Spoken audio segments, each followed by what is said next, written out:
Guys மணி 12:45 ஆயிடுச்சு. So ஃபுல்லாக எந்திரிச்சிட்டேலாம் குளிக்க ஆரம்பிச்சிட்டோம். நான் ஃபஸ்ட்டு போய் குளிச்சுட்டு வந்துட்டேன். பொறுமையாக குளிச்சுட்டு வாங்க, நான் ரெடியாக வந்திருக்கேன் அப்படின்னு. ரெடியாக வர்றதும் கிளம்புறது மட்டும்தான்.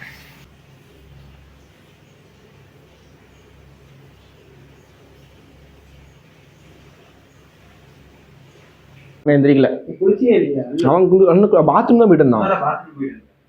தற்கூரிஸ் நான் குளிச்சிட்டேன். ஹீட்டர் மெக்கானிக்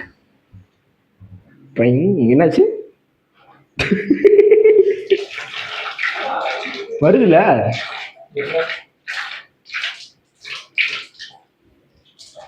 டைம் ஆகுண்டா வரக்கு.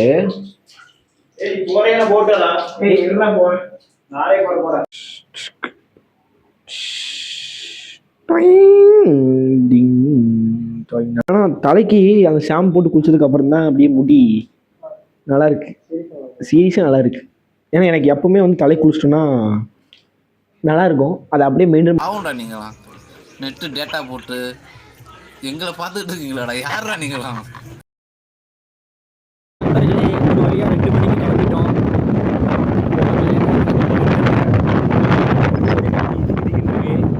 பெட்ரோல் பங்க் எதுவுமே ஓப்பன் இல்லை. ஸோ என்ன பண்ண போகிறோன்னு தெரில. இதுக்குமே என்ன பண்ண போகிறோன்னு தெரில. பெட்ரோல் நேற்று அடிச்சோம்னு அடிக்கல. ஸோ பார்ப்போம். நாங்கள் 2 வண்டியில் போகிறதா பிளானு. ஒரு வண்டியில் பெட்ரோல் இருக்குது, ஒரு வண்டியில் பெட்ரோல் கம்மியாக இருக்குது. ஸோ வர வழியில் 2 பெட்ரோல் பங்கில் கேட்டதுக்கு வேறு பங்கு பாருங்கள் அப்படின்னு சொல்லிட்டாங்க. அதனால் பெட்ரோல் தேடி போயிருக்காங்க.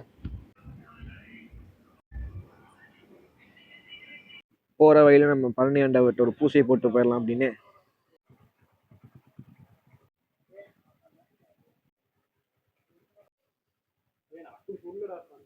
பார்த்து ஒருமே செய். நோ அவசரம்.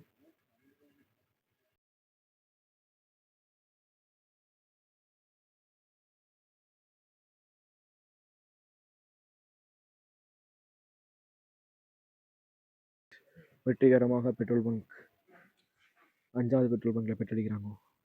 சந்தோஷமா இருக்கு. அப்பாடி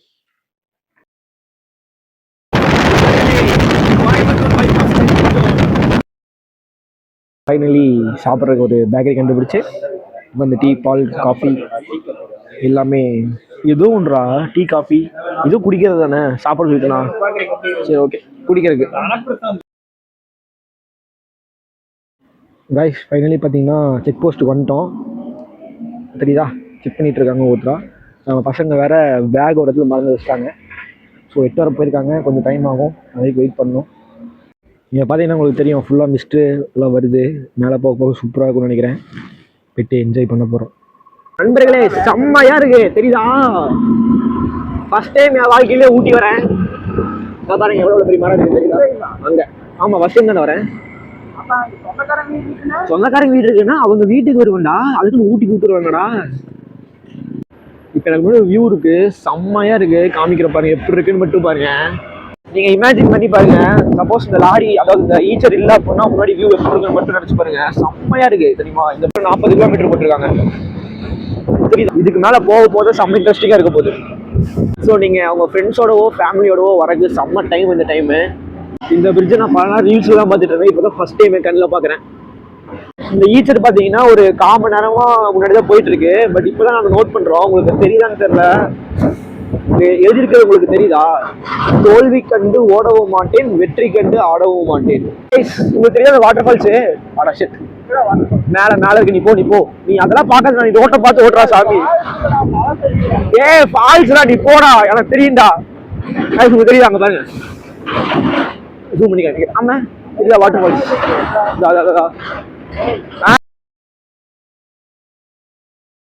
மேல ஏற எக்ஸைட்மெண்ட் ஆகிட்டே இருக்கு. தயவு செய்து சொல்றேன், யாராவது ஊட்டிக்கு வரணும் அப்படின்னா இப்பவே கிளம்பி ஒடியாந்துருங்க.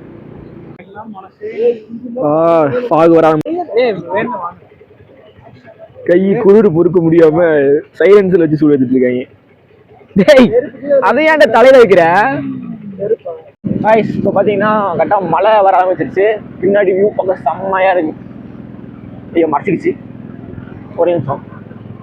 இப்போ பாத்தீங்கன்னா உங்களுக்கு பின்னாடி தெரியும், செம்மையா இருக்கா.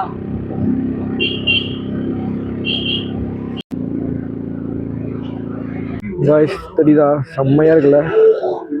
செம்மையாக இருக்குது. செம்மையாக வார்த்தை தான் அடிக்கடி யூஸ் பண்ணிகிட்ருக்கேன். அதுக்கு வேறு வார்த்தை தெரில, தெரிஞ்சால் கொஞ்சம் உங்களுக்கு தெரிஞ்சதை சொல்லுங்கள். காய்ஸ், இதுதான் சொர்க்கத்தின் வாசல். வேற லெவலில் இருக்கு.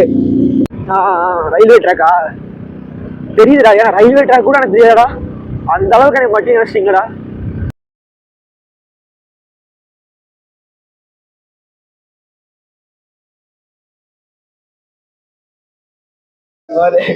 சூடு பார்த்தீங்கன்னா 15 டிகிரி செல்சியஸ் நடுங்குது. எத்தனை மணி நேரம் கீழே மேலே இருக்கு? டேய் அருண், எத்தனை மணி நேரம் கீழே மேலே இருக்கு? 2 ஹவர்ஸா? 2 மணி நேரம் கீழே இருந்த மேலே வந்து என்ன ஹோட்டல்னே தெரில, பசிச்சுது. உடனே ஒடியாந்து ஆளுக்கு ஒவ்வொன்று சாப்பிட சொல்லிட்டு பண்ணுறோம்.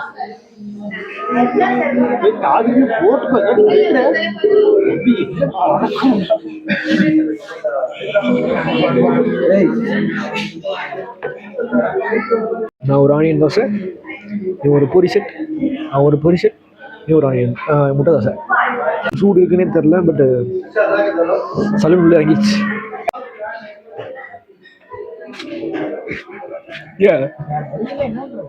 விறுவிறுன்னு இருக்காடா. ஐஸ் கட்டியாட்டு இருக்குடா. தண்ணி ரொம்ப வேகமாக வருது. தயவுசெய்து கொஞ்சம் சாப்பிட்டு நல்லாவே இல்லை. பொட்டானிக்கல் கார்டனும் போல், கிட்டானிக்கல் கார்டனும் போல். ஒரு ஆளுக்கு 100 ரூபாயாம்மா. போனால் சும்மா சுற்றி பார்த்துட்டு ஃபோட்டோஸ் மட்டும் எடுத்து வரணும். ஸோ அதனால் 400 ரூபா எதுக்கு வேஸ்ட் ஆகும் அப்படின்னு பார்த்துட்டு, கடை பயங்கரமாக கண் பார்க்காதீங்க. இந்த குளிர் பனிமலை பெய்கிறது. ஐஸ் தெரியுதா? ஃபுல்லாக வந்து தெரியுதா உங்களுக்கு? ஃபுல்லாக வந்து ஸ்னோஸ் செம்மையாக இருக்குது. உங்களுக்கு எப்படி காட்டிக்கிறது? இதில் பார்த்தா தெரியும்னு நினைக்கிறேன். எப்படி நிற்கிறேன் பார்த்தீங்களா? பைத்தியாரனாவே மாறிட்டேன். சண்டி என்ன பண்ணுறது? யாரும் நவம்பரில் வந்துடாது. லைஃப் நவம்பர் மாதத்தில் வர மாதிரி இருந்ததுன்னா தயவுசெய்து அனைத்தையும் பேக் செய்து கொண்டு வருமாறு தாழ்மையான கேட்டுக்கொள்கிறேன். குளிருக்கு தேவையான எல்லாத்தையும். கை நடுங்கிறது உங்களுக்கு தெரியும் எப்படி நடக்குதுன்னு. பானை வயலில் கூட்டு விட்டாங்க. படி எப்படா போனோம்? கைஸ், இங்கே வந்தீங்கன்னா உங்களுக்கு ஃப்ரீயாக டீ கொடுக்குறாங்க. ஸோ சாக்லேட்டும் ஃப்ரீயாக டேஸ்ட் பண்ணி கொடுக்குறாங்க. அது டேஸ்ட் பண்ணிட்டு எனக்கு ஓகே, நல்லா பிடிச்சிருக்கு, ரீசெண்டாக இருக்குது. உங்களுக்கு எப்படி இருக்கும் அப்படின்னு சொல்லி எனக்கு